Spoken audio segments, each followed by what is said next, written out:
Hi, I'm Matt from Hoboken Horology, and today I'd like to review the CHEVRON NATO strap from Crown & Buckle, which is a fantastic Tudor NATO alternative.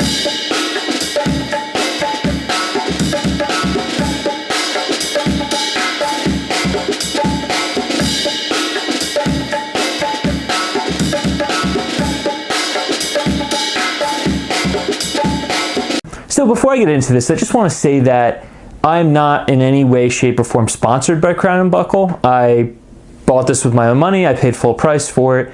There was no special deal or anything like that.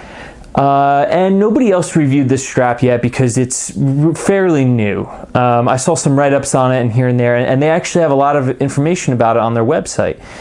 They claim to be the first ones to make this on the market.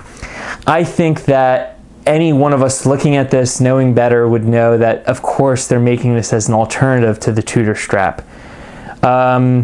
This is my review of this strap, and I think already it's a fantastic strap. I do have a few issues with it that I will address when we get closer up with the strap.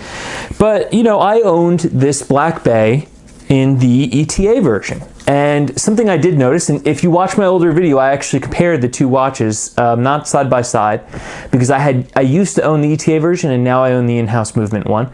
And that's how much I liked the Black Bay diving watches. I actually sold one and then I went back and I rebought it later.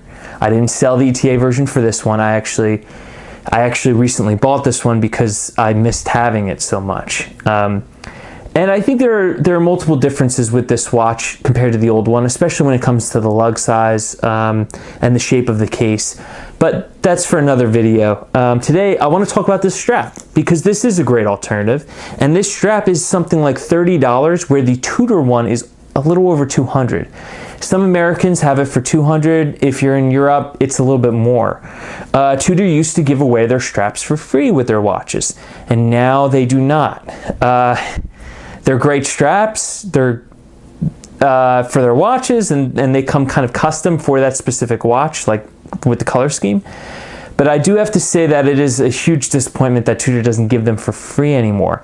And having the opportunity and given a great deal to buy a Tudor Black Bay on one of the straps, it was very difficult for me to buy it on the strap instead of buying it on a bracelet. Even though I kind of go, the bracelet for me is a little bit of a hit and miss in certain areas. I couldn't recommend anybody go and buy it on a strap instead of a bracelet, or even instead of a leather strap for that matter, because of the deployment clasp.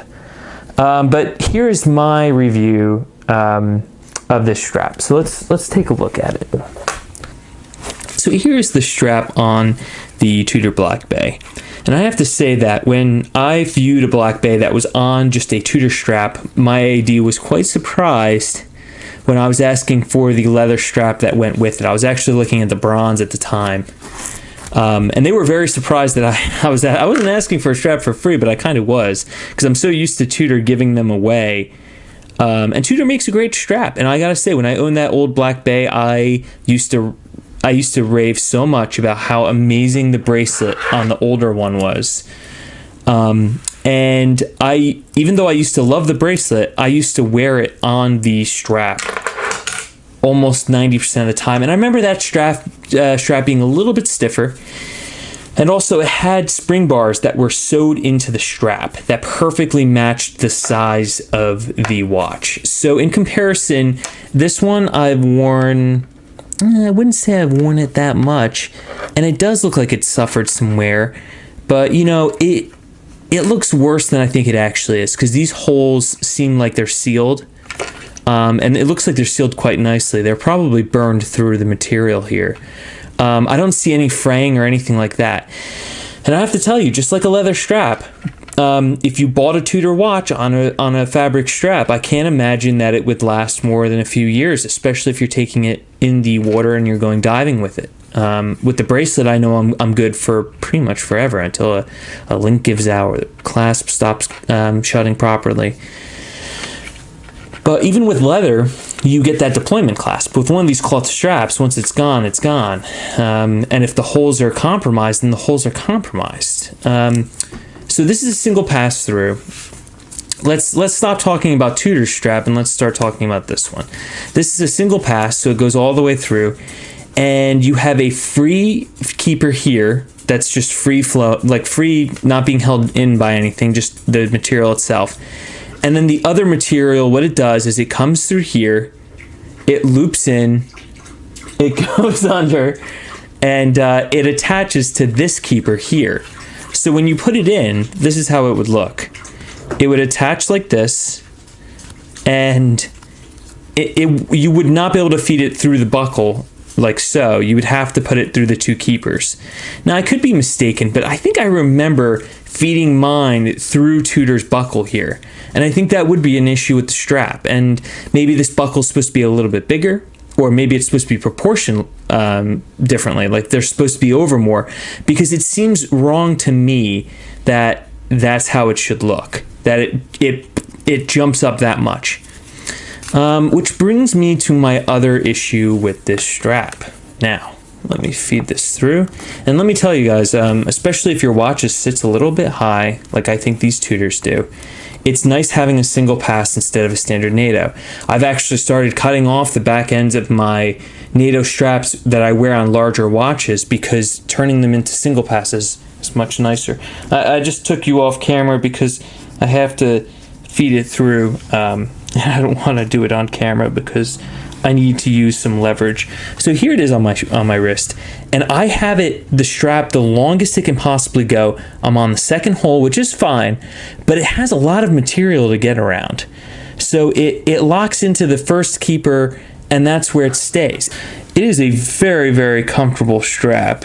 The watch just sits fantastic. It is so comfortable.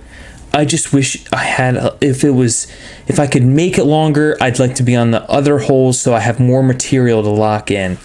And that's my main issue, I think, with this watch. Even if I orient it a different way, it will still be the same problem because I want this buckle to sit on the bottom side of my wrist. That's how the Tudor one sat. The Tudor one wasn't like a NATO. This hardware shouldn't really be on this part of your wrist. I should say this part.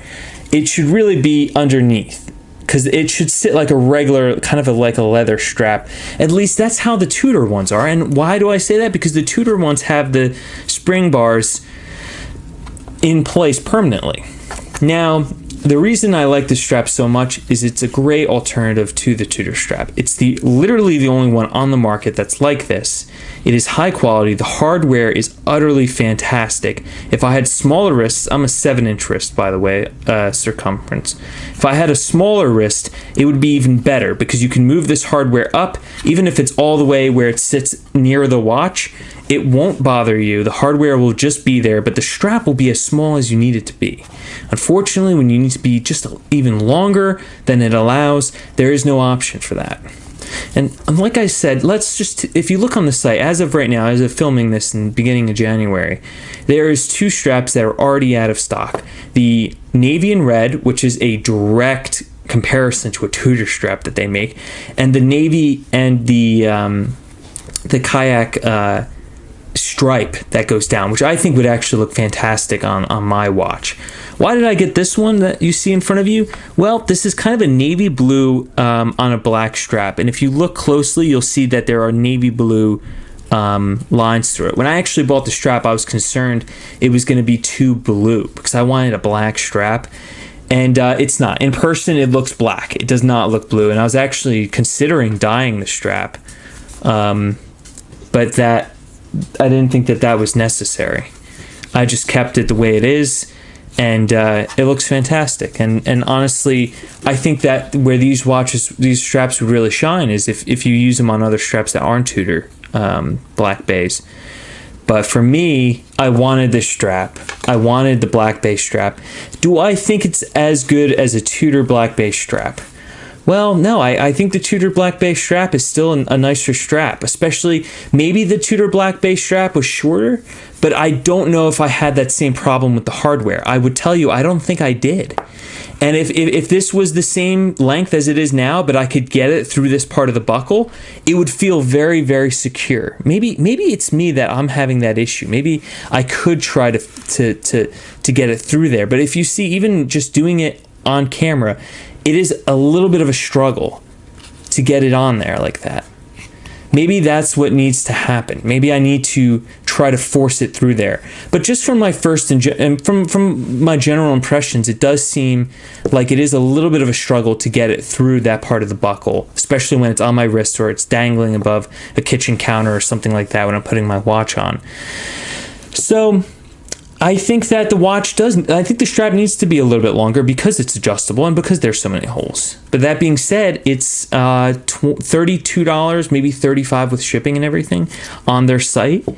And that is a far cry from the $200 or over. I don't even know what the AD price would be ordering a strap from Tudor.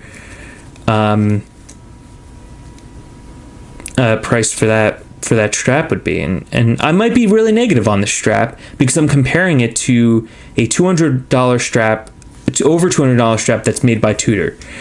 But you know, for $32, it is a very high-end strap, and I gotta give it to Crown and Buckle. As negative as I have been in this review, please don't murder me in the comments. As negative as I've been with this strap, I'm more than happy with this strap. I think it's fantastic. I think if you own a Tudor, even if you weren't considering the native strap that used to come with the Tudor, it's a great addition. And it'll save you a lot of money. And if you're over 7 inches, I don't know, you might want to reach out to Crown and Buckle and ask them, hey, are you guys sure that this strap will 100% fit my wrist? But if you're 7 inches or under, or what have you, I think that you should consider it. It's a great strap. At 22 millimeters, it fits the Black Bays. You can try different colors that you wouldn't have had with Black Bay. For the price of one Black Bay strap, you can pretty much get every color that Crown and Buckle makes. And you could have a whole assortment. If you really found that this was a more comfortable or a better deal than the Tudor strap, you could have a whole assortment for colors of these straps instead of the price of one Tudor strap. And like I said, I'd have no problem wearing this strap on other watches, where if you bought a Tudor strap, those spring bars are sewed in to the strap. So it might not specifically match other straps without an issue, but these straps will go with anything. So thank you for watching. Hopefully that wasn't too long-winded and you got really what you were looking for. It is a great alternative to a Tudor strap.